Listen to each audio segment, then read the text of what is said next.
y a Él le adoramos. Él es nuestro protector, nuestro defensor ante toda amenaza, sobre todo ante la amenaza del pecado. Él es un gran rey, el gran rey de todos los siglos y de todos los cielos.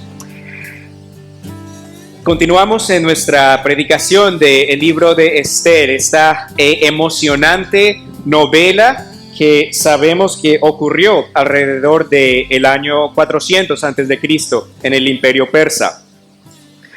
Como ustedes saben, una historia narrativa normalmente tiene una estructura donde hay un planteamiento, un problema que está pasando. Y también tiene un nudo, un desarrollo en la historia y también un desenlace que lleva a la conclusión. En ese nudo y en ese desenlace es donde uno comienza a ver las partes emocionantes, la trama de la historia y un punto en el que las cosas cambian, un punto clave en toda la historia. Y precisamente es hoy en el libro de Esther donde vamos a ver un momento en el que todo cambia para Esther y Mardoqueo, un momento decisivo en el libro de Esther. Este es probablemente el momento más importante en toda la vida de Esther. Pero como hemos visto en todo el libro, sabemos que ninguna de las cosas que ocurren aquí pasan por coincidencia o por suerte. Dios no juega a las suertes. Todo pasa de acuerdo a la providencia de Dios y al plan determinado de Dios para salvar y proteger a su pueblo de la exterminación. Desde el principio sabemos que tenemos a personajes importantes aquí en esta historia, como el rey Asuero, quien era el rey del imperio persa que abarcaba desde la India hasta Etiopía. Era un territorio extenso de 127 provincias. También sabemos que aquí hay un judío llamado Mardoqueo, quien era descendiente del rey Saúl y quien era el tío y papá adoptivo de una joven llamada Hadasá. Pero quien fue tomada o raptada para el palacio del rey para convertirse en la reina después de que la reina Basti fue destituida por no presentarse ante el rey. Sabemos también que esta historia tiene un antagonista llamado Amán, un hombre muy malo quien desea la destrucción y exterminación de todo el pueblo de los judíos, porque un solo judío no se arrodilló ante él, Mardoqueo. Él en el capítulo 3, versículos 8 al 11, tergiversa algo acerca de los judíos. Dice al rey Asuero que ellos no observan las leyes del rey, que son un pueblo diferente y que el rey no gana nada con dejarlos vivir. Y soborna al rey ofreciéndole plata a los tesoros del rey para que ellos sean exterminados. Amán se le echa su pur o sus suertes y Amán decide que se haga un decreto para que el pueblo de los judíos sea exterminado en todas las provincias del rey. Esta es una gran amenaza de exterminación donde millones de personas podrían morir por el solo hecho de ser judíos. Esto era una gran y horrible amenaza al pueblo de Dios en aquel momento. Sin embargo, en todo este libro vemos que Dios no es pasivo. Y aunque el nombre de Dios no se menciona en todo el libro, Dios está presente en cada detalle, obrando para que su pueblo sea librado de la exterminación. Ante la amenaza de exterminación, Mardoqueo trabaja con Esther para que Esther pudiera anular o de alguna forma cancelar el decreto de Amán y preservar la vida de su pueblo. Este es un peligro de muerte para Esther y para todo su pueblo. Vemos también en el capítulo 4, versículo 16, cómo Esther, en un paso de fe y valentía, decide presentarse ante el rey Asuero cuando no había sido llamada por 30 días y cuando ello podía significarle la muerte. Ella dice sus famosas palabras, pues si he de morir, pues moriré. Vemos una transformación en su carácter, en su persona, porque antes ella, como vemos en el versículo 2:10, había no decidido identificarse con los judíos, como se lo había mandado Mardoqueo, pero ahora ella está dispuesta a aparecerse delante del rey para que ella interceda por los judíos. Sabemos que ella se presenta ante el rey y que el rey le extiende su cetro para que ella lo toque y ella no sea condenada a la muerte, y le hace una petición al rey. le pide que vaya a un banquete y que vaya con Amán. El rey va con Amán al primer banquete y Esther le hace no le revela su petición, sino que le pide que vuelva a un segundo banquete con Amán al siguiente día. Pero entre estos dos banquetes ocurre algo muy importante, como aprendimos la semana pasada. Y ocurre algo que no pasa por coincidencia, sino por la soberanía y providencia de Dios. Muchos años antes, 5 años antes de todos de estos acontecimientos, Mardoqueo había salvado la vida del rey.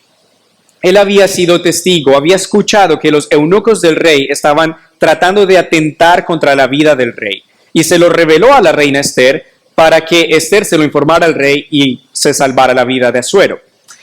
Nunca se recompensó a Mardoqueo, sino que en vez de eso fue Amán quien fue encumbrado como el vicepresidente o el primer ministro de todo el imperio. Él era, después de Asuero, el hombre más poderoso del reino. Él tenía el poder para quitar vida. Él tenía mucha autoridad y poder. Amán odiaba a Mardoqueo porque Mardoqueo no se inclinaba ante él. Esta inclinación no era, como el pastor Alejandro nos explicaba, una señal de respeto como hacen, por ejemplo, nuestros amigos orientales. Era una completa demostración de reverencia y sumisión, prácticamente lanzándose al suelo. Mardoqueo sabía que no debía hacer esto y no lo hizo, y por eso la ira de Amán se encendió en contra de él. Y por eso Amán tramaba ahorcar o impalar a Mardoqueo. Y cuando Amán va después de este primer banquete, tal vez en una actitud de júbilo y de victoria, a pedirle a Asuero que cuelgue a Mardoqueo, es Asuero quien le dice a Amán que honre a Mardoqueo de la manera en que Amán quería ser honrado. Y esto no pasa por coincidencia. Una noche antes, el rey Asuero perdió el sueño y pidió que le leyeran las crónicas del rey, y allí se le leyó precisamente que Mardoqueo le había salvado su vida, pero ningún reconocimiento se le había hecho. No era ninguna coincidencia que el rey Asuero se le fuera el sueño esa noche y que le leyeran precisamente esa parte de las crónicas del rey para que él honrara a Mardoqueo. Esto es importante porque ahora Mardoqueo, estando en una posición de peligro de muerte, es honrado por el rey y tiene ante el rey cierto favor porque le salvó la vida al rey. Ahora, todo va a comenzar a tomar un giro en la historia en este capítulo, donde vamos a ver que la suerte de Amán y la suerte de Esther cambia por completo. Vamos a leer el capítulo 7 y después vamos a orar, pero vamos a ver 2 puntos principales en este capítulo. Vamos a ver primero que Esther intercede por su pueblo, en los versículos 1 al 6, y vamos a ver la ira y la gracia de Dios, en los versículos 7 al 10. Por favor, acompáñenme leyendo de Esther, capítulo 7, versículos 1 al 10. El rey fue con Amán al banquete de la reina Esther. En el segundo día, mientras bebían vino, el rey le preguntó a Esther: ¿cuál es tu petición, reina Esther? Te será concedida. ¿Qué es lo que pides? Aunque pidas la mitad del reino, te será otorgada.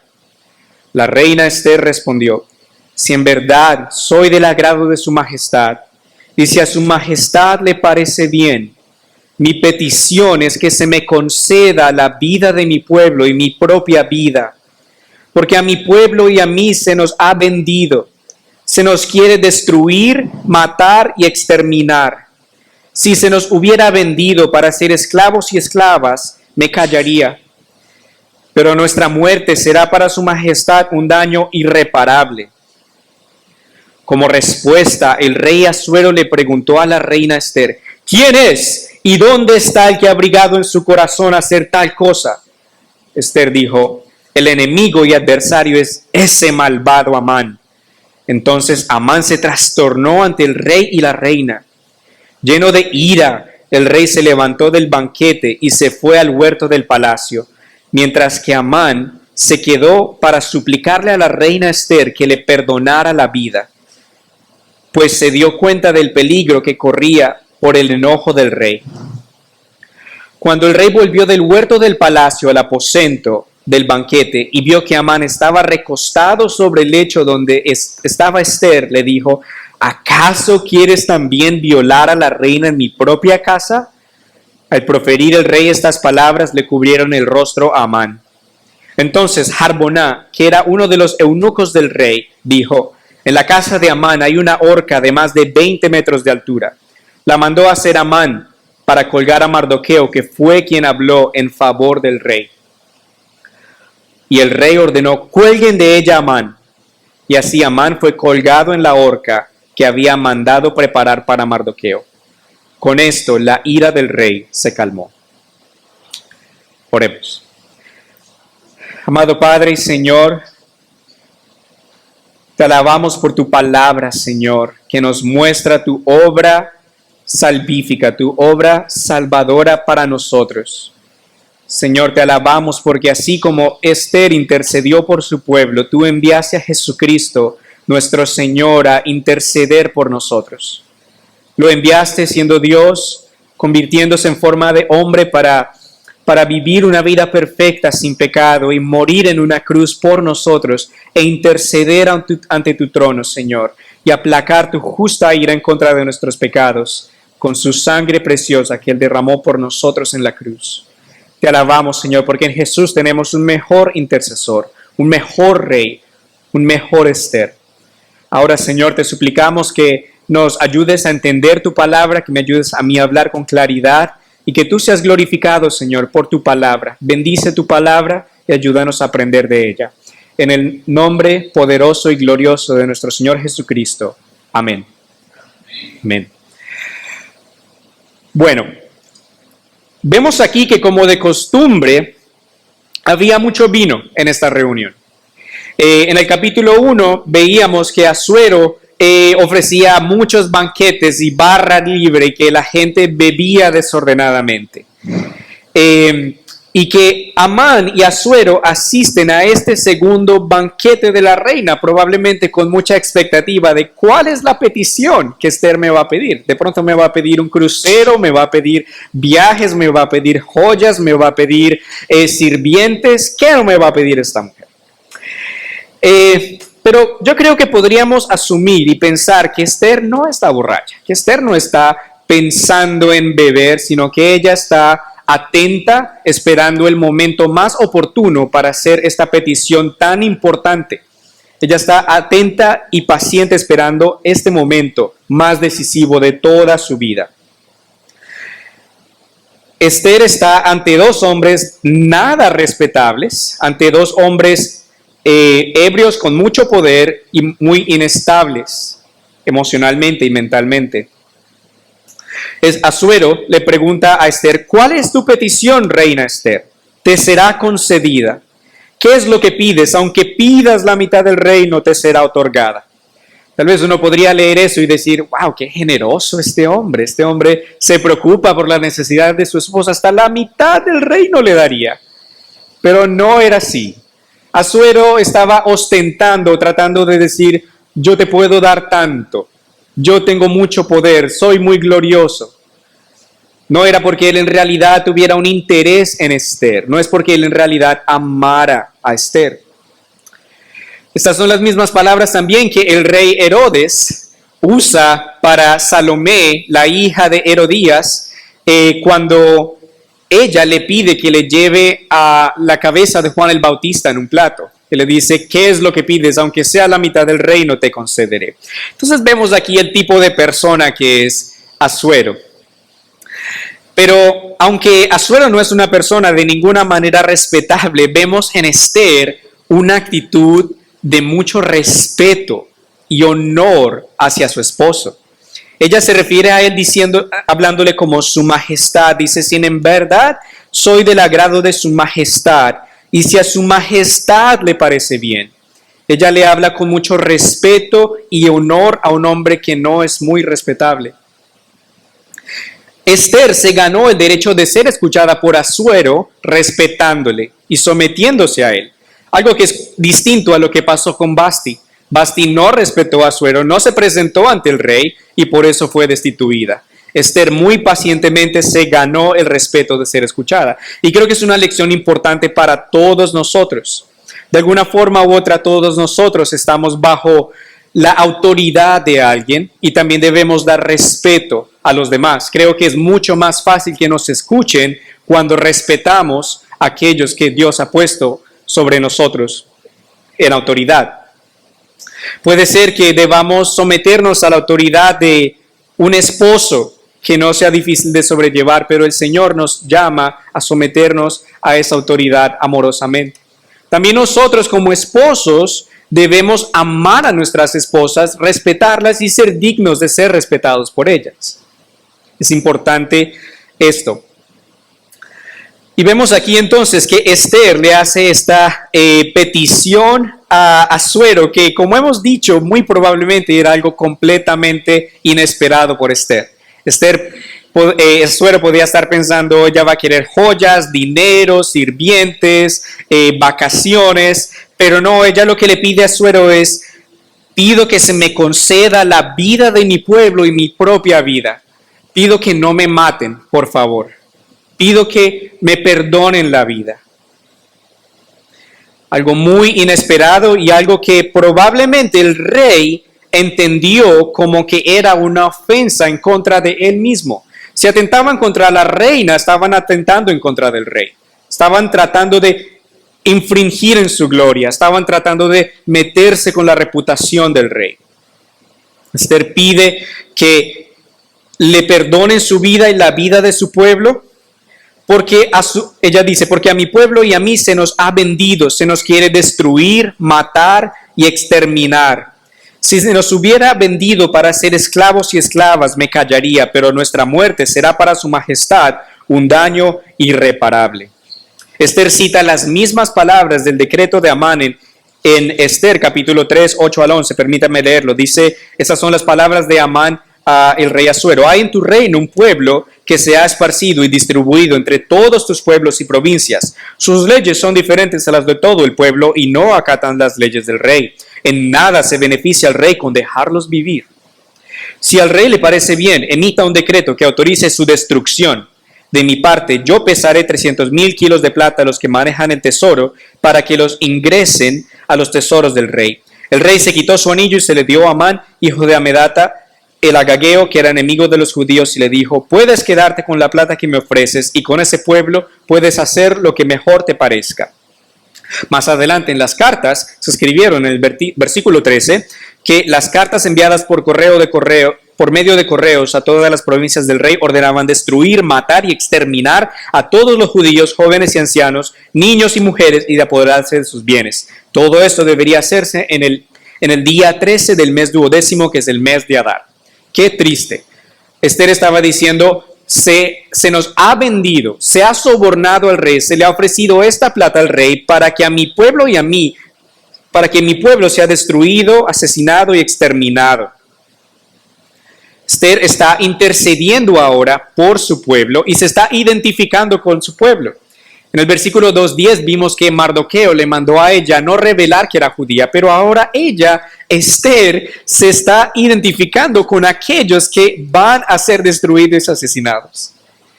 Hay un cambio en Esther. Algo pasa con Esther en que Dios está obrando en su corazón y ella está dispuesta a arriesgar su vida y a agregar su nombre a la lista de aquellos que iban a morir. ¿Qué ganaba Esther con decir, yo soy uno de ellos? Ella hubiera podido decir, ellos que se las arreglen. Yo estoy aquí en el palacio, estoy tranquila, tengo sirvientes, ellos que vean cómo hacen. Pero no, Esther se identifica con su pueblo, se identifica con aquellos que están en peligro de ser exterminados e intercede ante el rey por ellos, pide por su vida, ruega por su vida. No solamente ella apela a su majestad por su vida, sino que ella también apela a los intereses del rey. Este es un argumento muy persuasivo e interesante. Es muy inteligente Esther porque le está diciendo al rey, si tú matas a todo este millón de judíos, vas a sufrir una pérdida económica muy grande. Si quedamos como esclavos, podemos servirte, puedes tener esta labor, pero si nos matas, va a ser un daño irreparable. Esther está entonces intercediendo ante el rey, pidiendo por su pueblo de todas las formas posibles para que ellos no sean exterminados. Y en esta intercesión de Esther, vemos que Dios está obrando para persuadir a Asuero, para que Asuero no permita que esto pase o que haya alguna intervención, algún respiro para los judíos para que no sean exterminados. Pero como en todo pasaje del Antiguo Testamento, esta historia está apuntando hacia algo más grande, hacia algo mayor. Estas son sombras de algo que habría de venir. Nuestro Señor Jesucristo, siendo Dios, se encarnó por nosotros y también como Esther se identificó con nosotros e intercedió por nosotros. Jesús, siendo en forma de Dios, no estimó el ser igual a Dios, sino que Él se humilló a sí mismo, tomando la forma de un siervo. Jesús se identificó con nosotros y nuestro pecado en su bautismo. Aunque Jesús no tenía ni un solo pecado, Él se bautizó, se sumergió en el agua para simbolizar que Él se identificaba con nuestros pecados. Antes de ir a la cruz, en Juan 17:20, Jesús oró por aquellos que habrían de creer en Él. Jesús intercedió por nosotros antes de que hubiéramos nacido. Aún estando Él en la cruz, Jesús intercedió por nosotros y por aquellos que estaban allí en ese momento cuando dijo: Padre, perdónalos porque no saben lo que hacen. Así como los judíos en aquel tiempo necesitaban a un intermediario, un intercesor con el gran rey, con el rey, nosotros ante el gran rey Jesucristo, Dios y Jesucristo, nosotros también necesitamos a un intercesor ante el Padre que ruegue y abogue por nuestra alma. Nosotros también estábamos en peligro de destrucción por la ira de Dios en contra de nuestros pecados. También merecíamos ser separados de Dios, pero Jesucristo intervino para interceder por nosotros ante el Padre y salvarnos de nuestros pecados. Primera de Juan 2, 1 al 2 dice: Hijitos míos, les escribo estas cosas para que no pequen. Si alguno ha pecado, tenemos un abogado ante el Padre, a Jesucristo el justo. Y Él es la propiciación por nuestros pecados. Y no solamente por nuestros pecados, sino también por los de todo el mundo. Es decir, Jesús se presentó ante Dios para interceder por nosotros, muriendo en la cruz por nuestros pecados, ofreciendo su alma y su vida como el Cordero de Dios que quita el pecado del mundo, y por su sangre lavándonos de nuestros pecados para que Dios nos reciba como hijos de Dios, amados y perdonados delante de Él. También Él resucitó al tercer día de entre los muertos victoriosamente y ahora tiene poder y victoria sobre la muerte y sobre el pecado. Ahora permítanme preguntarles, amados hermanos, ¿es Jesús tu intercesor ante el Padre? ¿Has puesto tu fe en el Señor Jesucristo para que Él te perdone tus pecados y te has arrepentido de ellos? ¿Tienes la confianza de que Jesucristo aboga por ti delante del Padre? Jesús no es el abogado de todos. Él no es el intercesor de todos, sino de aquellos que creen en Él, confían en Él para el perdón de sus pecados y se arrepienten. Es Jesús tu intercesor, es Jesús tu abogado delante del Padre. Si Jesús no es tu intercesor, Él te ofrece una oferta generosa, mucho más generosa que la de Asuero a Esther. Jesús te ofrece una gran oferta de perdón y amor y salvación, de limpiarte de todos tus pecados, pasados y presentes y futuros, por su sacrificio en la cruz por ti, por su intercesión.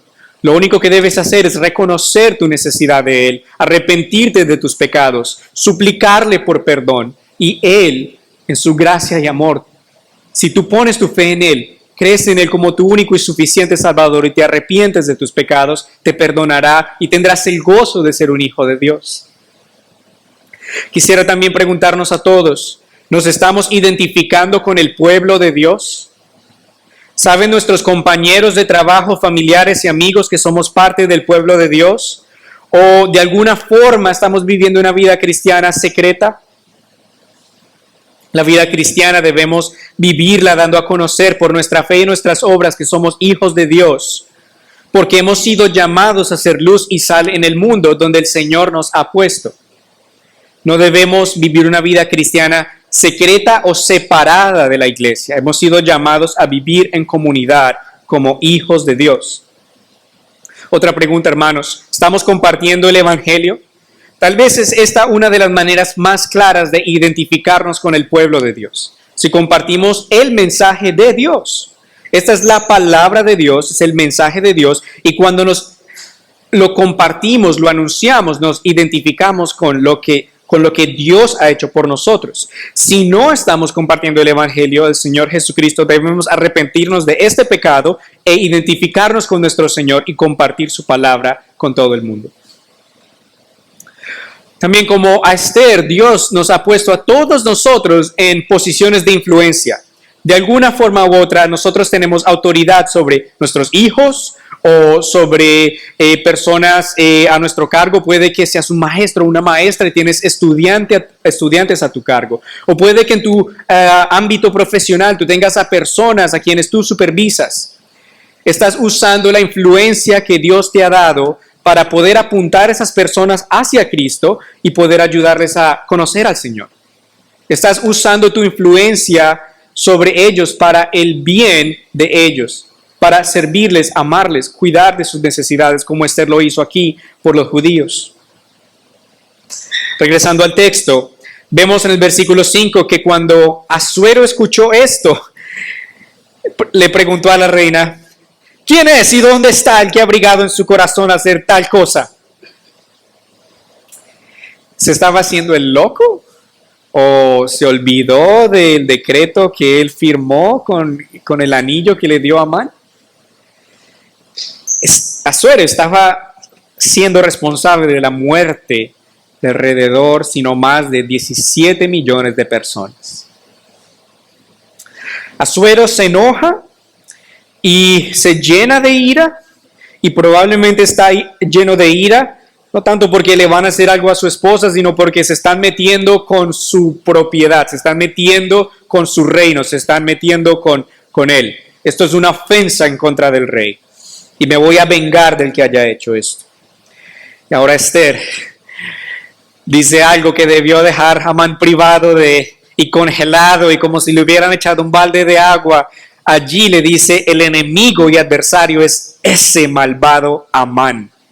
Este es el adversario de los judíos. Yo no me puedo imaginar cuál era la cara de ese Amán. Debió haberse como Condorito, caerse para atrás del susto. Él sabía que ahora su vida corría peligro. Él sabía que había pasado de ser el hombre de confianza del rey, había pasado de ser el vicepresidente y el primer ministro de todo el imperio, ahora ser el objeto de la ira del rey Asuero. Dice aquí que entonces Amán se trastornó ante el rey y la reina. Esa palabra trastorno se podría traducir también como que estaba aterrorizado. Lleno de ira, el rey se levantó del banquete y se fue al huerto del palacio, mientras que Amán se quedó para suplicarle a la reina Esther que le perdonara la vida, pues se dio cuenta del peligro que corría por el enojo del rey.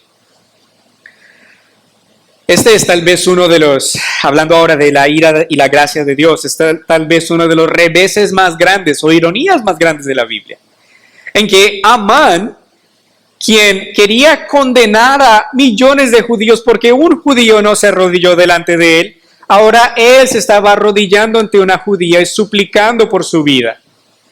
Ahora le estaba pidiéndole, rogándole a Esther que le perdonara la vida. Mientras tanto, Asuero está en el huerto del palacio, probablemente está pensando: ¿y ahora qué voy a hacer? Yo he ordenado la muerte de toda esta gente, tengo mis manos manchadas de sangre, y este Amán malvado me ha engañado con estas promesas, ha tratado de persuadirme. ¿Qué voy a hacer? ¿Cómo puedo ahora deshacerme de este Amán? Y cuando Asuero regresa, él ve a Amán recostado sobre el lecho de Esther. Posiblemente estaba arrodillado, suplicando por su vida. Algo importante que debemos notar es que en ese tiempo las mujeres debían tener un lugar aparte. Ningún hombre se debía sentar al lado de una mujer, a menos que fuera su esposo. Y al Asuero ver esto, se fija y dice, lo tengo acá. Yo voy a inculpar a Amán falsamente de que él está tratando de violar a la reina. Voy a tratar de lavarme las manos en él. Voy a salpicar la sangre que tengo de los judíos en este malvado Amán. Voy a vengarme también de lo que ha hecho para engañarme y del intento en contra de la reina. Tengo que buscar una forma de deshacerme de Amán. En su maldad, Asuero acusa falsamente a Amán de tratar de abusar de la reina. Es muy probable que Amán no estuviera pensando en una relación romántica con la reina en este momento cuando le estaba suplicando por su vida. Esto era una tergiversación, una mentira de Asuero para culpar a Amán. Y esta es otra gran ironía. Amán mintió para tratar de matar a los judíos, pero ahora era Asuero que estaba mintiendo acerca de Amán para matar a Amán. Qué gran ironía. Pero ninguna cosa pasa por suerte. Todo esto pasó para que los judíos pudieran ser librados de la exterminación. Dice el texto que al proferir el rey estas palabras le cubrieron el rostro a Amán. Entonces Harbona, que era uno de los eunucos del rey, dijo, en la casa de Amán hay una horca de más de 20 metros de altura. Imagínense, era algo tan alto como este edificio, algo muy alto. La mandó a hacer Amán para colgar a Mardoqueo, que fue quien habló en favor del rey. Y el rey ordenó, cuelguen de ella a Amán. Y así Amán fue colgado en la horca que había mandado preparar para Mardoqueo. Y con esto la ira del rey se calmó.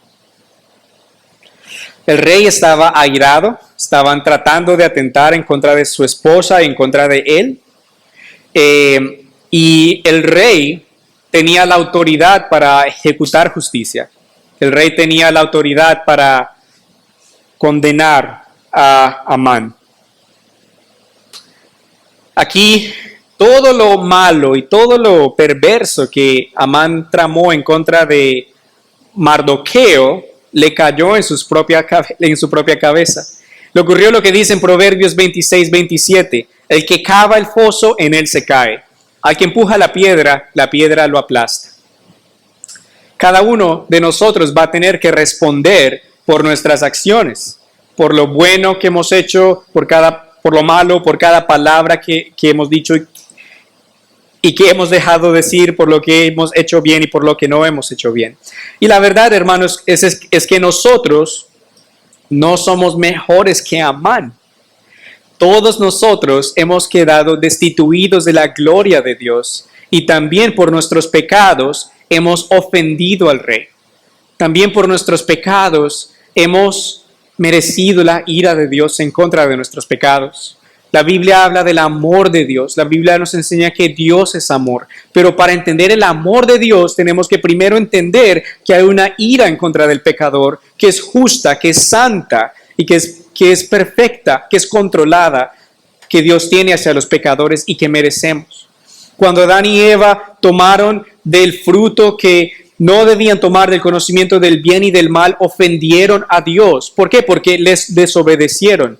Quisieron hacer las cosas a su manera, se desviaron. Y todos nosotros también hemos heredado esa naturaleza pecaminosa. Todos nosotros hemos pecado voluntariamente también y hemos ofendido al Dios de toda la gloria, al Dios que merece toda la honra. Hemos ofendido su santidad, hemos quebrantado cada uno de sus mandamientos y nosotros también merecíamos ir a una horca. La paga del pecado es muerte, pero la dádiva de Dios es vida eterna en Cristo Jesús, nos enseña Romanos 6:23. Sin embargo, gloria y gracias a Dios que Dios nos ha dado una esperanza, nos ha dado a un intercesor, nos ha dado a un Salvador cuyo nombre es Jesucristo.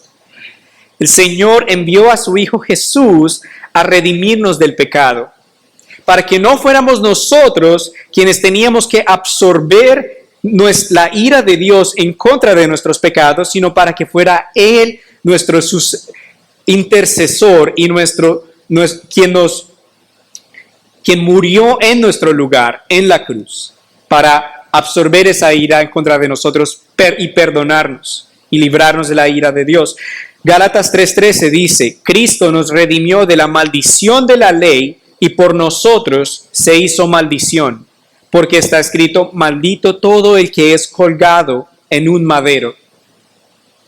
Es asombroso cómo Amán se rehusaba a ir a la horca, temía por su vida, no quería ir. ¿Lo entiendo? Pero Jesús voluntariamente fue a la cruz. Él no tenía pecado, pero Él fue a la cruz para morir por tus pecados y por mis pecados, para limpiarnos de nuestro pecado y reconciliarnos con Dios, para que ya no sea la ira de Dios lo que define la actitud de Dios hacia nosotros, sino su amor, para que ahora Dios nos abrace con su amor, para que podamos clamar: Abba, Padre, y tú saber que en Jesucristo Dios te recibe, te perdona, te da la bienvenida ante su trono como un hijo amado, para que cuando sepas que Dios el Padre te escucha en el nombre de Jesús y te ama y desea tener comunión contigo y se deleita en ti. Pero todo esto es porque Jesucristo pasó por esa cruz, porque Él bebió la copa de la ira de Dios completa hasta la última gota.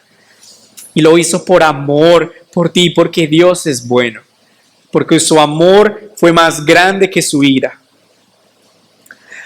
Romanos 5:1 nos dice: así pues, justificados por la fe, tenemos paz para con Dios por medio de nuestro Señor Jesucristo. El Señor Jesucristo es quien quita esa ira, quien remueve ese vacío entre nosotros y Dios y quien nos reconcilia con Dios, quien nos da paz con Dios. ¿Tienes tú paz con Dios hoy? ¿Tienes paz en tu corazón de que tus pecados han sido perdonados, que han sido lavados bajo la sangre de Jesús? ¿Que eres un hijo de Dios y que estarás con el Señor en el paraíso? ¿O eres como Amán, que estás lejos del rey y el rey está enojado contigo? Juan 3:36 dice que el que cree en el Hijo tiene vida eterna, pero el que se niega a creer en el Hijo no verá la vida, sino que la ira de Dios recae sobre él. Muchas veces hemos cantado un himno que dice: mis faltas son muchas, su gracia es mayor. Nuestro Señor Jesucristo quita todo nuestro pecado y puede quitar esa ira. Él dice que Él toma nuestros pecados y los lanza a las profundidades del mar, donde Él ya no se acuerda de nuestros pecados. Qué Dios tan grande, que perdona nuestros pecados, que nos justifica, que nos declara justos, santos e intachables, que cancela todos nuestros pecados, por más horrorosos que sean, que los perdona, que nos da un nuevo corazón, una nueva mente, un nuevo espíritu, y que ha prometido regresar por nosotros y llevarnos a su presencia para siempre, donde podremos tener un banquete de gozo y de festividad con Él, de adoración, donde todas las cosas serán nuevas.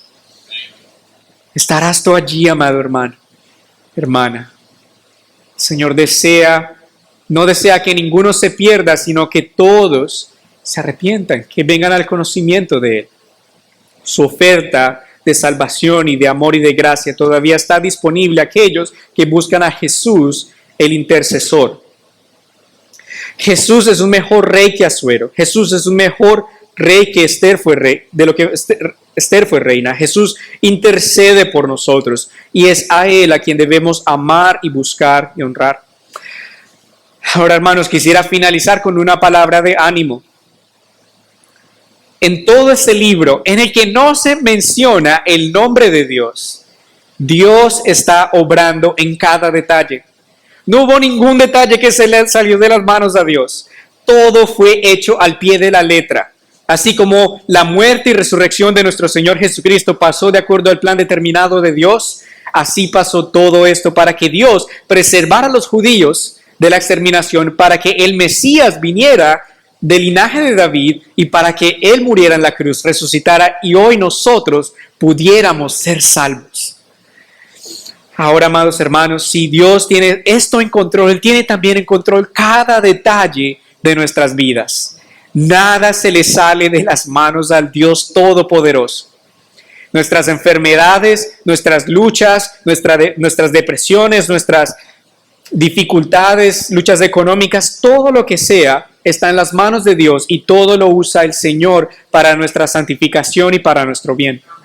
Puede que en el momento nosotros no entendamos o comprendamos por qué está pasando esto, cuál es el propósito que el Señor tiene con esto, pero el Señor nos ama y nos protege, como leímos en el Salmo 121. Todo lo usa para nuestro bien, lo usa para su gloria y podemos estar confiados de que aunque no entendamos, podemos confiar en aquel en quien es completamente confiable, en quien nunca nos ha fallado y nunca nos va a fallar. Podemos decir con el apóstol Pablo y con Esther, como Esther lo diría, lo que dice en Romanos 8, 31 al 39. Por favor, acompáñenme a leer allí de Romanos 8, 31 al 39. ¿Qué más podemos decir? Que si Dios está a nuestro favor, nadie podrá estar en contra de nosotros. El que no escatimó ni a su propio Hijo, sino que lo entregó por todos nosotros, ¿cómo no nos dará también con Él todas las cosas? ¿Quién acusará a los escogidos de Dios? Dios es el que justifica. ¿Quién es el que condenará? Cristo es el que murió, más aún el que también resucitó, el que además está a la derecha de Dios e intercede por nosotros por nombre. ¿Qué podrá separarnos del amor de Cristo? ¿Tribulación, angustia, persecución, hambre, desnudez, peligro, espada? Como está escrito, por causa de ti siempre nos llevan a la muerte. Somos contados como ovejas de matadero. Sin embargo, en todo esto somos más que vencedores por medio de aquel que nos amó. Por lo cual estoy seguro de que ni la muerte, ni la vida, ni los ángeles, ni los principados, ni las potestades, ni lo presente, ni lo porvenir, ni lo alto, ni lo profundo, ni ninguna otra cosa creada, nos podrá separar del amor que Dios nos ha mostrado en Cristo Jesús nuestro Señor. Amán, Asuero, no pudieron separar a su pueblo de él. Dios estuvo con ellos. Y de la misma forma, ninguna dificultad podrá separarnos del amor de Dios, que es en Cristo Jesús nuestro Señor.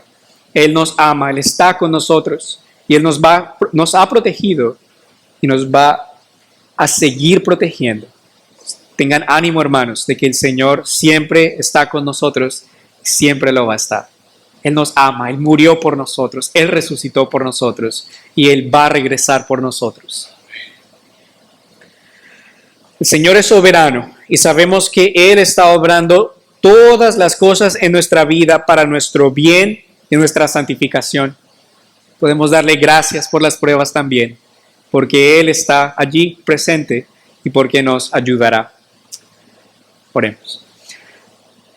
Amado Padre, solo podemos adorarte y darte gracias, Señor, por como tú eres soberano, como tú eres sabio, como tú, Señor, has obrado todas las cosas para que tú libraras a los judíos de la exterminación. Gracias por proteger a tu pueblo en aquel momento. Gracias por salvarlos de la exterminación. Gracias, Señor, sobre todo por enviar a una mejor Esther, enviar a Jesucristo, nuestro Señor. Gracias por Jesús, quien no estimó el ser igual a Dios y la gloria y todos los privilegios y beneficios que Él tenía en los cielos, sino que Él se humilló para venir a este mundo quebrantado y lleno de pecado para salvarnos. Gracias, Señor Jesús, por arroparte en nuestra humanidad, Señor, porque siendo Dios te hiciste hombre. Gracias, Señor, por vivir una vida perfecta, sin pecado, una vida, Señor, de alabanza y gloria y sumisión al Padre. Una vida impecable, sin ningún pecado, Señor. Y gracias, Señor Jesús, porque tú intercediste por nosotros en la cruz y dijiste, consumado es. Y Dios, nuestro Padre, ya no está irado con nosotros, sino que nos ama, nos recibe ante su trono, nos da la bienvenida. Por eso solo podemos alabarte, Padre. Ayúdanos, Señor, a adorarte, a identificarnos contigo, Señor, a darte toda la alabanza que tú mereces, porque tú eres Dios y nuestro Rey. Te alabamos, Señor. Y, Señor, tú conoces nuestros problemas, tú conoces nuestras luchas, tú conoces nuestras necesidades, tú conoces las cosas, Señor, que nos causan ansiedad, pero, Señor, entregamos a ti todas nuestras ansiedades, porque tú tienes cuidado de nosotros. Tú eres bueno, Señor, y para siempre es tu misericordia, de ti viene nuestro socorro. Gracias porque nos has librado del peor mal, que era el infierno. Gracias porque en Cristo nos has librado de la justa ira de Dios en contra de nuestros pecados. Y si Dios está con nosotros, ¿quién contra nosotros? Por eso, amado Padre, nosotros te suplicamos que nos ayudes a tener fe, a entregarte nuestras cargas y a siempre confiar que tú tienes un buen propósito en todas las cosas que tú estás haciendo para tu gloria y nuestro bien. Nosotros te amamos y te adoramos, Señor, y nos ponemos en tus manos gozosamente y en paz, porque tú eres el Rey soberano que aboga por nosotros. En el nombre de Jesús. Amén. Que el Señor les bendiga, hermanos.